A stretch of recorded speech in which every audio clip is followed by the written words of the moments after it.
Bonjour chers téléspectateurs de la chaîne Lumière du Congo. Nous sommes samedi 8 mai 2021 à la place de la République à Paris où les diasporas des peuples en lutte se sont donnés rendez-vous cet après-midi pour crier haut et fort leur indignation et leur révolte face contre la dictature qui sévit dans leurs pays respectifs. Nous avons d'un côté la diaspora colombienne et de l'autre côté vous avez la diaspora congolaise qui est là aussi pour les mêmes raisons, sinon pour les mêmes causes. Le décor étant planté, la chaîne Lumière du Congo accueille M. Mapa qui va répondre aux questions de Bernardin Djilou. M. Mapa, vous êtes mis en lumière par la chaîne Lumière du Congo en répondant aux questions de Bernardin Djilou. Bonjour M. Mapa. Bonjour grand frère. Est-ce que vous pouvez vous présenter auprès des Congolais qui vous écoutent et qui vous regardent actuellement? Je suis M. Mapa, grand militant, grand résistant, grand combattant à la place de Paris. C'est pas pour me glorifier, mais c'est pour dire que nous devons se battre pour ce pays-là. Donc ça fait 10 ans que je suis là dans le combat. Très bien. Et avec toi, grand frère, on a lutté ensemble, on continue à lutter. Voilà. On continue. Ouais. Alors, dis-moi, aujourd'hui nous sommes samedi 8 mai 2021. Oui. Qu'est-ce qui fait que vous vous retrouvez à la place République ici à Paris? À la place de Paris, nous avons toujours décidé de manifester contre le pouvoir de M. Sassou Nguesso, son système, surtout le système de France-Afrique. Mais aujourd'hui, c'est principalement pour la mort de Paco. Depuis qu'il y a eu la mort de Paco, nous avons décidé qu'à la place de Paris, nous ne devons pas laisser que M. Sassou Nguesso puisse respirer. Bon, mais nous savons qu'à la place de Paris, nous avons déclaré depuis 2015 que Paris, c'est la capitale du Congo libre. C'est pour ça que nous sommes là, pour expliquer à la France et à Macron que ce monsieur doit partir. Donc nous ne devons pas lâcher. Voilà.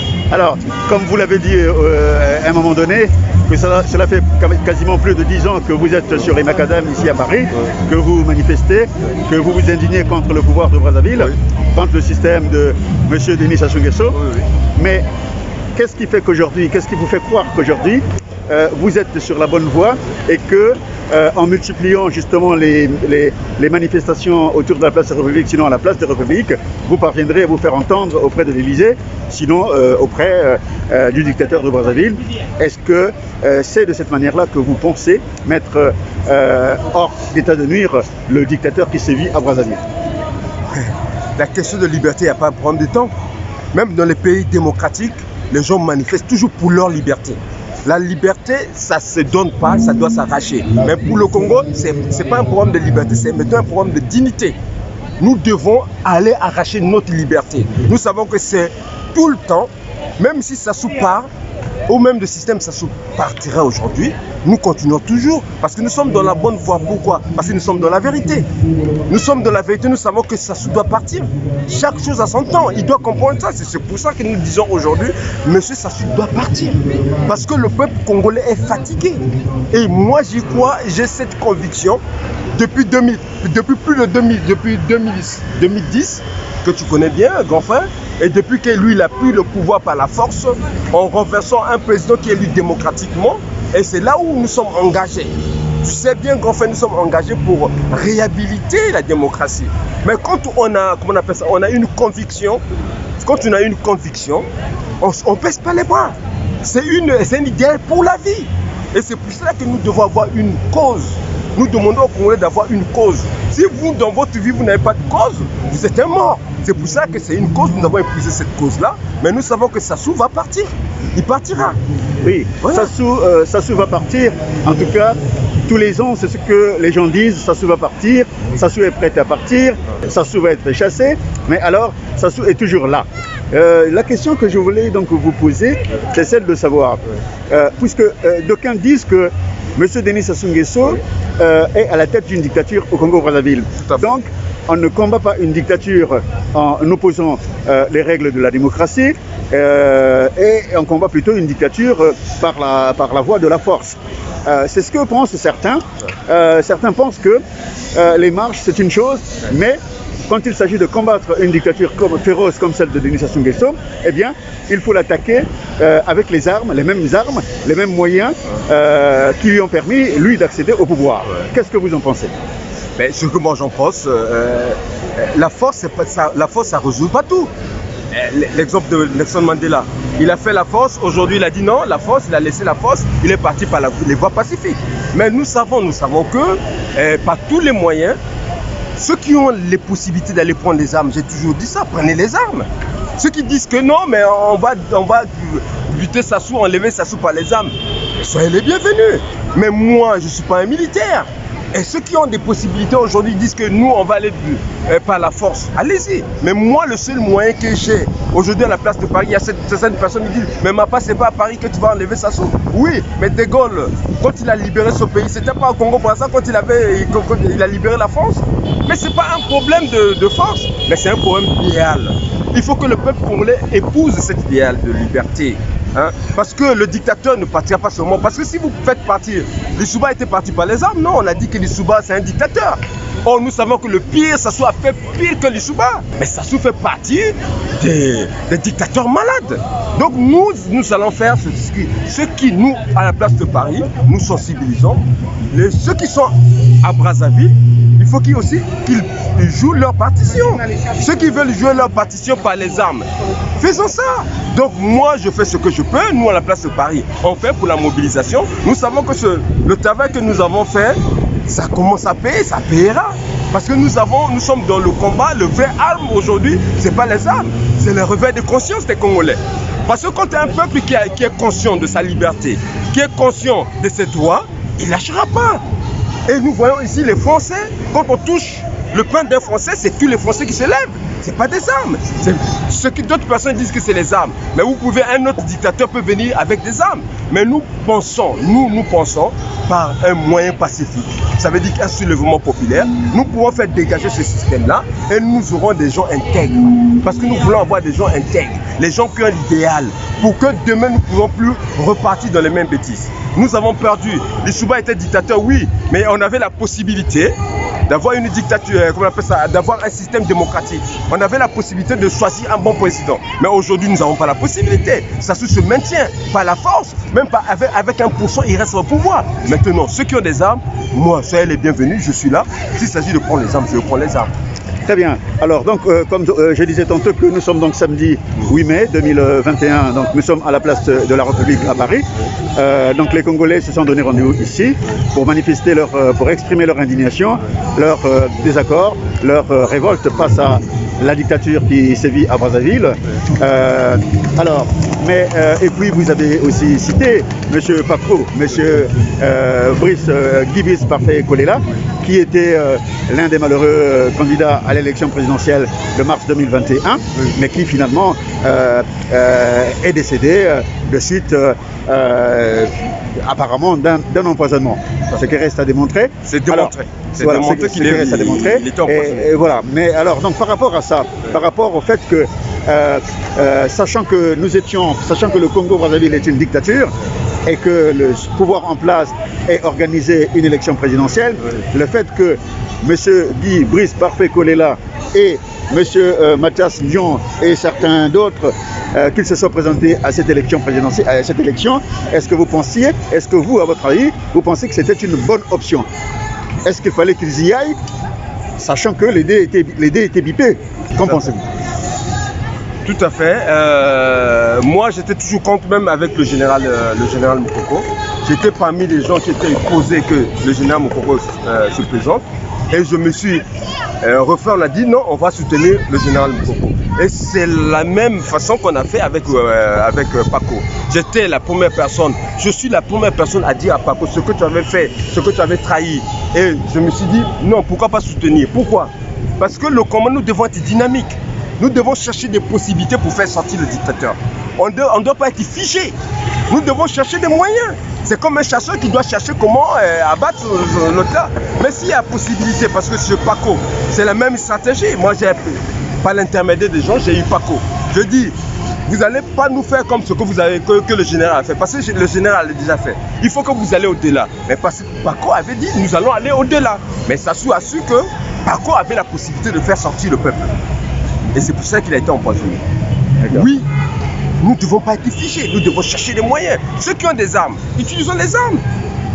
Mais Paco avait la possibilité de faire un soulèvement populaire. Il faut chercher des artifices pour faire soulever ce peuple-là. Parce qu'avec les armes, nous ne pouvons pas. Le Congolais est peureux. Mais avec, si, à Ouesso, les gens se soulèvent. À Sembe, les gens se soulèvent. À Kakamoka, les gens se soulèvent. À Mouyandi, les gens se soulèvent. À Brazzaville, les gens se soulèvent.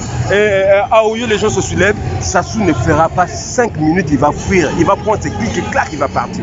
La seule possibilité pour que nous puissions réhabiliter la vraie démocratie, pour que nous soyons libres, parce que c'est un problème de liberté. L'Afrique n'est pas libre. Ce qui se passe au Congo, ça se passe ailleurs. Nous avons vu au Tchad. Ce monsieur s'est maintenu. C'est maintenu aujourd'hui. Il est parti comme ça, on l'a liquidé comme un chien. Déby a été tué comme un chien. Et c'est ce que moi je dis à Sassou. C'est la porte de sortie, c'est le moment de sortir. Sassou doit prendre, dire non, j'ai fait mon temps. Personne n'est contre Sassou. Nous l'avons pardonné lors de la conférence nationale. Le peuple congolais n'est pas rancuneux contre lui, mais il doit comprendre qu'on doit refaire, on doit, comment on appelle ça, on doit renouveler la classe politique. Il a fait son temps, il doit partir. Donc Paco, ce que Paco a fait, c'était le temps de Paco. C'était le temps de Paco. Paco a pris ses responsabilités, c'est ce que nous allons demander. Les gens ne peuvent pas reprocher à... Aujourd'hui, on est en train de reprocher au général Moukoko. Non, c'est un traître, mais le gars est en train de couper dans les prisons de Sassou Nguesso. Donc nous devons avoir confiance. Quand quelqu'un donne la parole d'honneur, acceptez la parole d'honneur. Parce que quand il dit, quand il trahit, dommage. Donc nous devons accompagner là où il y a la possibilité de faire partie des dictateurs. Nous sommes là pour ceux qui ont des armes. Ils disent non, on va prendre des armes. Nous, les combattants, nous serons là à accompagner cette option-là. Alors, qu'est-ce que vous pensez de cette frange de l'opposition congolaise, ouais, qui avait refusé justement d'aller à l'élection? Parce qu'il y a comment dirais-je, un chapelet de partis de l'opposition, à l'exemple de l'UPADS, qui avait décliné l'offre du système, qui s'est dit, nous, on ne part pas à cette élection parce que les conditions ne sont pas réunies. Qu'est-ce que vous en pensez? En fait, moi je sors de l'UPADS. Je connais un peu le système. Ça fait depuis que j'étais au lycée, j'étais déjà un activiste de l'UPADS et tout ça. Mais aujourd'hui au Congo, c'est pas un problème d'opposition. C'est la résistance. Il n'y a pas d'opposition au Congo. Quand on dit il n'y a pas d'opposition, parce que c'est tout le monde. Tati Mabiala, c'est pas un opposant, Tati Mabiala. Il est en train de jouer, accompagner Sassou Nguesso. Il accompagne Sassou Nguesso. Aujourd'hui, il a dit non, mais moi je ne vais pas aux élections et tout ça là. Qu'est-ce qu'il a apporté de plus? Je vais vous dire, quand il y aura des élections législatives, il va se présenter pour être toujours éternel représentant ou des opposants. Et moi je vais dire aujourd'hui, il fait partie des gens qui ont tué Paco. Et je le dis et je le confirme. Donc nous devons prendre conscience. Il n'y a pas d'opposition. J'ai toujours dit qu'il n'y a pas d'opposition au Congo. C'est la résistance. Devant une dictature, le dictateur gagne toujours. Il est le meilleur, il est le plus beau, il était intelligent à l'école. Même s'il est idiot, il est toujours intelligent. Donc devant la dictature, la seule possibilité, c'est la résistance. Oui, vous avez là donc indiqué une direction que vous proposez aux résistants congolais. Alors, M. Denis Sassou Nguesso, donc c'est autoproclamé président de la République. Ouais. Il semblerait qu'il aurait gagné les élections à 88, je sais pas combien %. À la soviétique. Voilà, à la soviétique. Donc il s'est installé président de la République. Ouais. Bon, on attend qu'il nomme son gouvernement, qui tarde à venir, on ne sait pas pourquoi, pour quelle raison, mais en tout cas, lui seul sait. Voilà. Donc ça veut dire que puisque M. Denis Sassou Nguesso s'est installé, ouais, pour 5 ans, c'est un mandat qui dure 5 ans. Oui. Donc nous avons 5 ans encore à souffrir sous la matraque de ce bourreau. Alors, comment la résistance doit-elle s'organiser pendant ces 5 ans? Le coup fatal, c'est le soulèvement populaire. Le coup fatal, c'est le soulèvement populaire. Ouais. Voilà. Donc, puisqu'il s'agit de conscientiser les populations, quelle est comment dirais-je, la stratégie mise en place par la diaspora congolaise pour apporter aux populations qui sont au Congo les outils de compréhension, les outils de conscientisation. Voilà. Est-ce que vous avez des relais sur la place de Brazzaville, à Pointe-Noire, dans les grandes villes, même dans les petits villages? C'est-à-dire que, est-ce que vous avez des relais là-bas pour effectivement diffuser, comment dirais-je, pour éclairer, pour apporter la lumière aux populations? Parce que le parti congolais du travail, donc qui est le parti du pouvoir, vous savez que ce parti détient avec lui tous les outils de communication, la télévision, la radio, et donc l'opposition, entre guillemets, ou la résistance sur place, n'a pas les moyens pour communiquer. Donc, comment est-ce que la diaspora entend-elle contourner cette difficulté? Mais je tenais à vous dire aujourd'hui qu'on fait, parce qu'on se connaît. À la place de Paris, vous êtes toujours dans la lutte. Sassou n'a jamais gagné des élections. Même chez moi à Ouesso, Sassou a eu 0%. Sassou a eu 0%. Même à Oyo, on l'a pas voté. Le type s'est imposé. Vous avez parlé du gouvernement. Mais Sassou est au bout du rouleau. Si vous sentez bien, Sassou est au bout du rouleau. Il a tout donné. Je dis, le type a tout donné. C'est comme la mamelle de la vache. On a tiré, il n'y a plus rien. Sassou n'a plus rien. Il commence à nous parler de Safou, de Manioc, un chef d'État qui n'a pas de projet. Sassou n'a pas de vision. Il a navigué pendant les 40 ans à vue. Parce qu'il y avait un système France-Afrique. Sassou, en fait, c'est mis en alphabet. Je vous le dis, il n'a jamais eu de projet pour le Congo. Sassou n'a jamais eu de vision pour le Congo. Moi qui n'a pas fait Polytechnique, tout ça, on me donne le Congo en 5 ans, je développe le Congo. En 5 ans, on voit une vision du Congo. Parce que je veux laisser une vision. Je peux vous citer des gens qui avaient des visions. Je vais arriver par rapport à la question. Regardez Thomas Sankara, il avait une vision. Regardez, je peux prendre l'exemple, le Ghana. Rawlings, il avait une vision parce qu'ils ont préparé. Sassou a préparé qui? Même ses enfants. Il a préparé personne. Donc, nous, pour la conscientisation, c'est un travail qu'on est en train de faire. C'est un travail qu'on est en train de pousser les Congolais, de prendre la conscience. Nous avons des outils de communication. Aujourd'hui, l'Internet est partout. Sassou ne va pas tirer sur l'Internet. Même ici, il coupe l'Internet, mais il y a toujours des moyens. Parce que nous savons, lui, il est conscient. Sassou est conscient qu'aujourd'hui, si le peuple se soulève, c'est fini pour lui. Je prends l'exemple de Patton, celui qui s'est passé en Tunisie. C'est les réseaux sociaux. Les réseaux sociaux, ils ont utilisé, et on a utilisé, on a continué, le peuple s'est soulevé. Nous demandons au peuple d'être conscient et nous continuons à faire ce travail-là. Et nous avons des travails, il y a des stratégies. Parce que la révolution, ça ne se fait pas comme ça. Mais nous avons des stratégies, même s'il est en train de bloquer aujourd'hui. On m'a dit, aujourd'hui, nous savons que le jeune Nongi est en prison. Un jeune activiste qui lutte pour le bien-être des Congolais. Il ne fait pas la politique. Il dit la vérité, les Congolais n'ont pas d'eau. Le monsieur prend le luxe d'arrêter son petit-fils. Et quand même honte pour avoir dénoncé qu'il n'y a pas de l'eau, pour avoir dénoncé qu'il n'y a pas de médicaments au niveau du CHU. Non. Donc, nous continuons à travailler avec les ras-le-bol, les jeunes de ras-le-bol, avec la société civile, parce que nous sommes en résistance. Pour libérer le Congo, ce n'est pas l'Ibades qui va libérer le Congo, ce n'est pas le MCDD, ce n'est pas PACO. C'est un soulèvement populaire, c'est une résistance que nous pouvons développer le Congo. Après, les partis politiques vont venir faire l'affaire. Je n'ai pas dit qu'il n'y aura pas de partis politiques, mais le combat actuel, c'est un combat de liberté. Le combat de liberté, ce n'est pas des partis politiques. Pour libérer un pays, c'est d'abord la conscience citoyenne. Quand nous allons libérer la conscience citoyenne, le reste des partis politiques, ils vont venir dessus. Parce que les partis politiques, c'est quoi? C'est le pouvoir. Nous voyons avec Tchati Mabiala. Tchati Mabiala cherche son petit gâteau. Nous avons vu avec Paco. Nous avons vu avec d'autres Nzan. Il est où aujourd'hui Nzan? Il nous a amenés en bateau. Je ne vais pas faire comme Moukoko qui a laissé. Il est où? C'est pour cela que nous disons aujourd'hui, le combat, c'est le combat de faire réveiller le peuple. Et c'est l'arme fatale que j'appelle la bombe nucléaire, c'est le soulèvement populaire. C'est le soulèvement populaire.